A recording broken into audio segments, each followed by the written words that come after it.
Hello friends, welcome to my YouTube channel.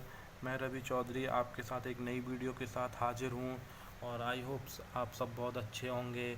और हम IPC पढ़ रहे थे और आईपीसी में हमने चैप्टर 2 में सेक्शन 25 तक कंप्लीट कर लिया था और 25 से आगे आज हम पढ़ेंगे। और फ्रेंड्स, आपको मैं बताना चाहूँगा कि आप जो है जितना आपने अब तक पढ़ा है तो उसको आप जो है डेली वाइज रिवाइज करते चलिएगा। नहीं तो आप नया पढ़ते जाएंगे और पुराना भूलते चले जाएंगे। ये बिल्कुल ऐसे होगा जैसे कि ग्लास के अंदर ऊपर से पानी भरा जा रहा है और नीचे नीचे से वो पूरा लीक करता हुआ जा रहा है और उसमें जो है पानी भरते जा रहे हैं लेकिन नहीं भरा जा रहा है। तो मेरी हम्बल रिक्वेस्ट है कि आप रिवीजन ज़रूर करते जाइएगा और बेहतर आउटपुट के लिए। बाकी आप सब लोग समझदार हैं। ठीक है, तो हम आगे बढ़ते हैं। अभी सेक्शन 26 पढ़ेंगे हम चैप्टर 2 में। आईपीसी 1860 हम पढ़ रहे हैं। ठीक है, सेक्शन 26 ये जो है एविडेंस से रिलेटेड है। ये कहता है यह विश्वास करने का कारण, अपराध को सिद्ध करने के लिए उसका कारण जिस पर विश्वास किया जा सके।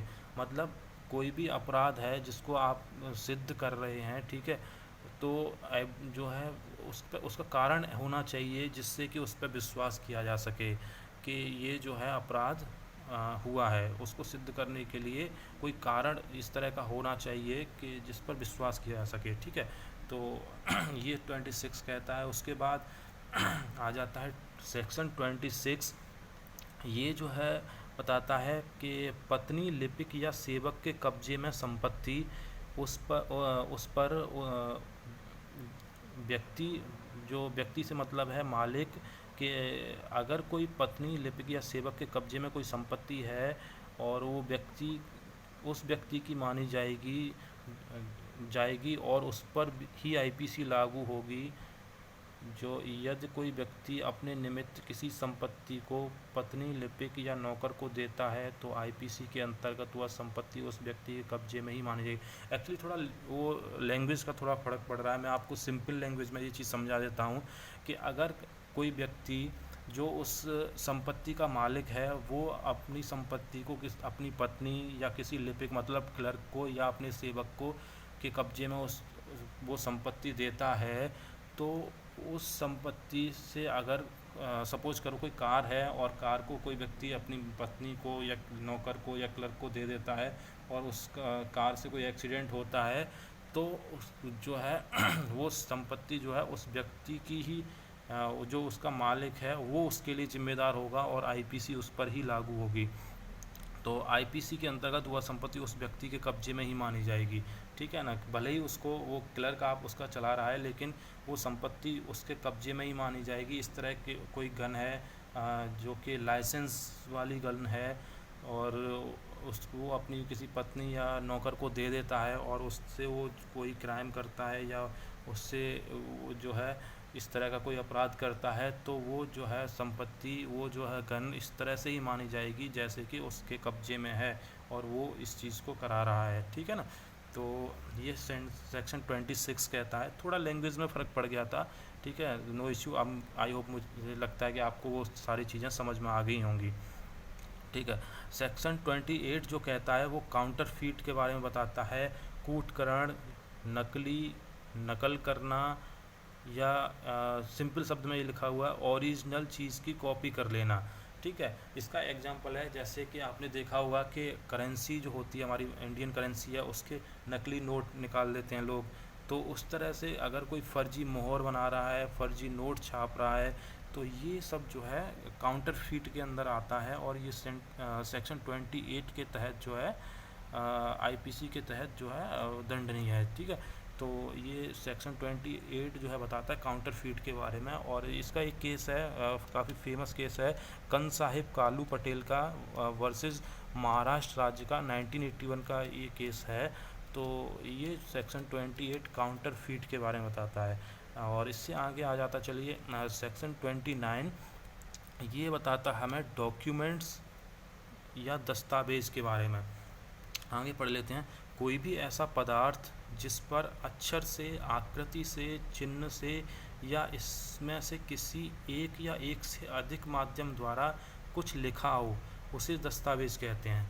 ठीक है ना। मतलब किसी कोई भी पदार्थ है, कोई भी पेपर है, कागज़ है, उस पर किसी अक्षर से, किसी आकृति द्वारा, ठीक है, किसी चिन्ह द्वारा, इस या इससे एक इसमें से किसी एक या एक से अधिक माध्यम द्वारा कुछ लिखा हो, उसे दस्तावेज कहते हैं, उसे डॉक्यूमेंट कहते हैं, जिसे सबूत के तौर पर प्रयोग किया जा सके। ठीक है, तो समझ में आ गया होगा कि डॉक्यूमेंट क्या है। और ये सेक्शन 29 में दिया गया है। एग्जांपल के तौर पर लिखा है मानचित्र हो, कोई मैप जिसे कहते हैं, चेक हो, बैंक वाला चेक, संविदा कॉन्ट्रैक्ट पेपर हो, इंस्ट्रक्शन लिखे होते हैं ना रोड साइड, उस तरह से डायरेक्शन किधर जाना है, इधर जाना है, ये इंस्ट्रक्शन। ठीक है, तो ये सब जो है डॉक्यूमेंट के रूप में माने जाते हैं। तो ये सेक्शन 29 आईपीसी के अंतर्गत आता है। और उसके बाद आ जाता है सेक्शन 29A। ये जो है आईटी एक्ट 2000 द्वारा जोड़ा गया है। इसमें क्या है, ये पहले नहीं था, ये आईटी एक्ट 2000 द्वारा जोड़ा गया है। 29A जो है बताता है इलेक्ट्रॉनिक डॉक्यूमेंट्स के बारे में, जैसे कि पीडीएफ वगैरह ये सब चीज़ें होती हैं ना, जो है ये इलेक्ट्रॉनिक डॉक्यूमेंट्स सेक्शन 29A में आते हैं। उसके बाद आ जाता है हमारा सेक्शन 30। ये हमें वैल्यूएबल सिक्योरिटी, मूल्यवान प्रतिभूति के बारे में बताता है। मूल्यवान प्रतिभूति होती क्या है उसे जान लेते हैं। ऐसा कोई भी दस्तावेज, दस्तावेज से समझ में आ गया डॉक्यूमेंट, ऐसा कोई भी दस्तावेज जो कोई विधिक अधिकार का सृजन करे। ठीक है, एक एग्जांपल के तौर पर लेते हैं कि एमबीबीएस की डिग्री है, तो वो एक अधिकार देता है कि ये एमबीबीएस किया हुआ है और इसको डॉक्टर की उपाधि मिली हुई है और ये जो है डॉक्टरेट कर सकता है, पेशेंट को देख सकता है। तो ऐसा कोई दस्तावेज जो कि यह विधिक अधिकार देता है कि ये जो है डॉक्टर है। ऐसे ही बैनामा की कॉपी बताता है कि ये इसका मालिक है, इस जो है संपत्ति का, इस प्रॉपर्टी का ये मालिक है। तो कोई एग्रीमेंट है, तो ये जो है वैल्यूएबल सिक्योरिटी के रूप में आते हैं। मूल्यवान प्रतिभूति से हिंदी में बोलते हैं। तो ये सेक्शन 30 हो जाता है। उसके बाद आता है सेक्शन 31।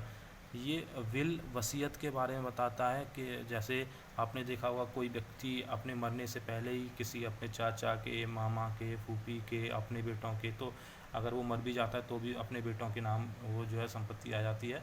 लेकिन अगर मरने से पहले वो किसी के नाम अपनी संपत्ति को वसीयत कर जाता है तो वो संपत्ति उस व्यक्ति की होती है।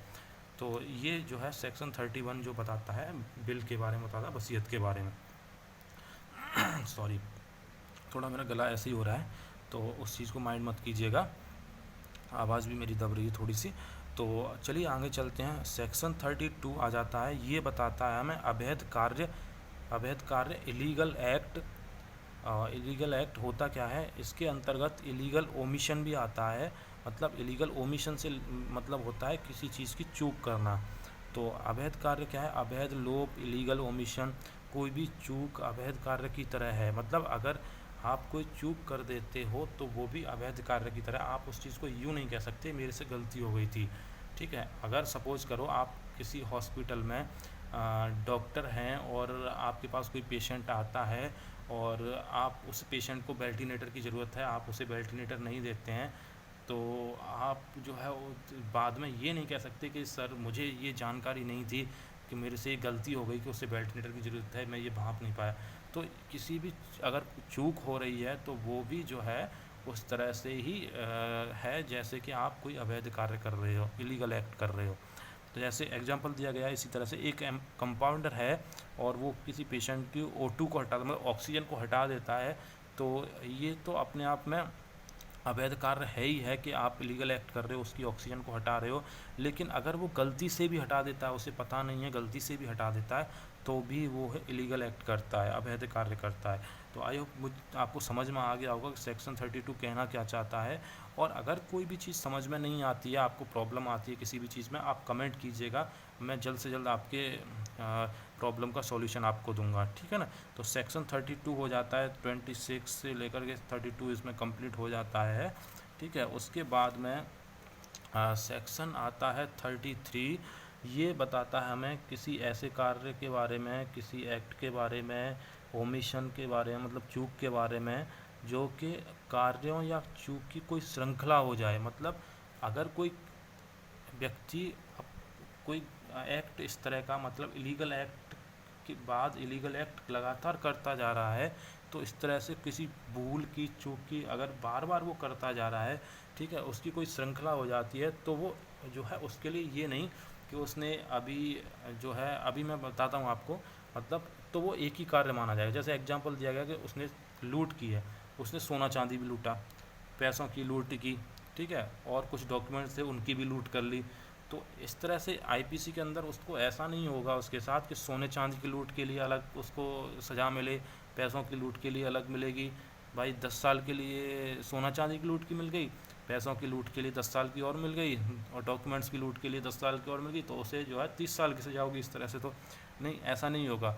उसने लूट की है, चाहे वो सोना चांदी की है, पैसों की है, लूट की है उसने, तो उसे लूट ही कहेंगे, मतलब उसे अलग अलग काउंट नहीं किया जाएगा। उन्होंने जो है उसे केवल और केवल लूट के लिए जो है दंडित किया जाएगा। तो ये सेक्शन 33 कहता है। और सेक्शन 34 ये मोस्ट इम्पोर्टेंट सेक्शन है। ये बताता है हमें कॉमन इंटेंशन के बारे में, सामान्य आशय के बारे में। अगर इसको साधारण शब्दों में समझा जाए तो इरादा बताता है ये। अब ये होता क्या है, इसको समझ लेते हैं।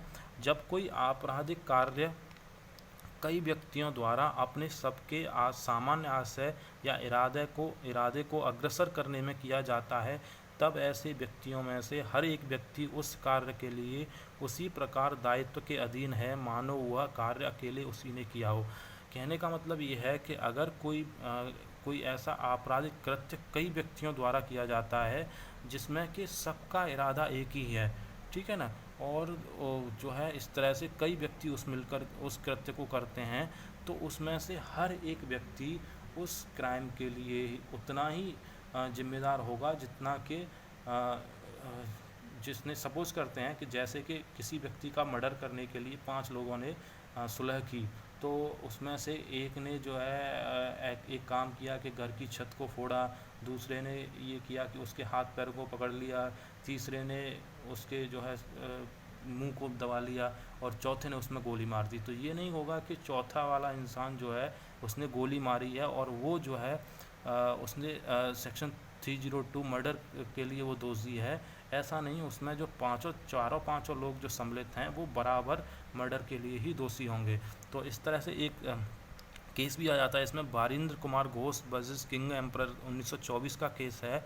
इसमें जो है फाइनल डिसीजन दिया था, जज थे लॉर्ड सुमनेर, इन्होंने दिया था। इसमें अंडर सेक्शन 302 और सेक्शन 34 लगाया था उन्होंने कि इसमें अगर जो मर्डर किया था उसमें 4-5 लोग थे, तो उसमें 4-5 लोगों पर भी 302 सेक्शन लगा था मर्डर के लिए, न कि जिसने उसको मारा है केवल उसी के लिए। उसमें उनका इरादा सबका एक था। मतलब समझने वाली बात इसमें यह है कि चारों पांचों लोगों का इरादा तो उसको मारने का ही था, भले ही मारा किसने इस बात से फ़र्क नहीं पड़ता है, तो उन सब पर मर्डर का केस चलेगा, ठीक है। इसी तरह से इसमें ये नंबर पॉइंट 1 कहता है क्रिमिनल एक्ट, कोई आपराधिक कृत्य होना चाहिए। मतलब ऐसे होने के लिए कोई आपराधिक कृत्य होना ज़रूरी है, एक से अधिक व्यक्ति होने चाहिए, तब सेक्शन 34 लगेगा, ठीक है। सामान्य आशय को पूरा हो जाता हो, ठीक है, और जॉइंट लायबिलिटी से, सामूहिक उत्तरदायित्व से जुड़ा हो, ठीक है, जॉइंट लायबिलिटी हो उन पर, तो ये जो है सेक्शन 34 हो जाता है। इस तरह से एक केस है, इसमें महबूबा साहब और किंग एम्परर का भी है।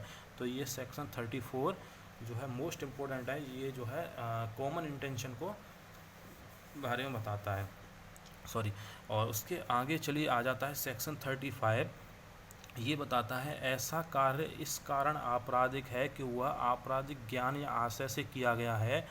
कोई एक्ट, ओमिशन, चूक जिसे कई व्यक्तियों द्वारा किया जा रहा हो, मतलब कह सकते हैं कि ऐसा कोई कार्य जिसका पहले से उन्हें ज्ञान था और ये चीज़ वो जानते थे कि ये एक आपराधिक कृत्य है, और उस चीज़ को वो ये कह करके कि ये चूक है या भूल है, ठीक है, वो बच नहीं सकते हैं इस चीज़ को कह करके, ठीक है। ये काम क्रिमिनल इंटेंशन से किया जा रहा हो, उनकी इंटेंशन देखी जाएगी कि इंटेंशन क्या थी।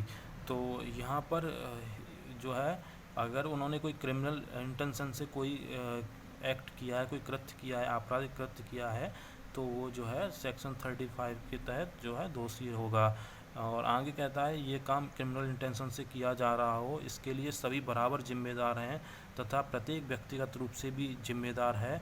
ये जानते हुए भी कि ये अपराध है फिर भी वह करे, ठीक है, तो ये जो है सेक्शन 35 में आएगा। ये जानते हुए भी कि यह अपराध है फिर भी वो करे, ठीक है, तो ये कह के नहीं बच सकता है कि ये मेरे से भूल हो गई या मुझे पता नहीं था, ठीक है ना। तो ये सेक्शन 35 कहता है। आई होप समझ में आ गया होगा। उसके बाद में आ जाता है सेक्शन 36। ये कहता है अंशतः कार्य द्वारा और लोप या चूक द्वारा कारित परिणाम, मतलब कोई एक्ट किया और कोई प्लस कोई चूक की, उसके बाद हो गई डेथ उसकी, तो ये जो है उसका रिजल्ट जो है उसमें डेथ में आया, तो मतलब अंशतः कार्य द्वारा और चूक द्वारा, मतलब कोई काम किया और फिर चूक की और उसके द्वारा जो परिणाम आया, ठीक है, वो परिणाम सपोज करो डेथ आया, तो इस पर सेक्शन 36 लगेगा और उस पर डेथ पेनल्टी भी लगेगी। तो ये सेक्शन 36 कहता है। तो इसमें जो है ये सेक्शन 34 जो है मोस्ट इम्पोर्टेंट था और इस पर काफ़ी क्वेश्चन बनते हैं, तो इसको थोड़ा सा ठीक से देखिएगा। और यहाँ आज की वीडियो में केवल इतना ही, सेक्शन 36 तक ये हो गया है और आप इसका रिवीजन करते रहिएगा और आगे हम इस चीज़ को आगे कंटिन्यू करेंगे। चैप्टर 2 अभी कंप्लीट नहीं हुआ है, आगे भी हम इस चीज़ को पढ़ेंगे। तो मिलते हैं अगली वीडियो में, तब तक आप अपना ख्याल रखिएगा और अगर मेरी वीडियो अच्छी लगी हो तो इसको लाइक और शेयर कीजिएगा और चैनल पर अगर नए हैं तो इसको सब्सक्राइब कीजिएगा और बेल आइकन को दबाना मत भूलिएगा, जिससे कि आप नई वीडियो का नोटिफिकेशन मिलता रहे। तो मिलते हैं फ्रेंड्स अगली वीडियो में, तब तक के लिए बाय बाय।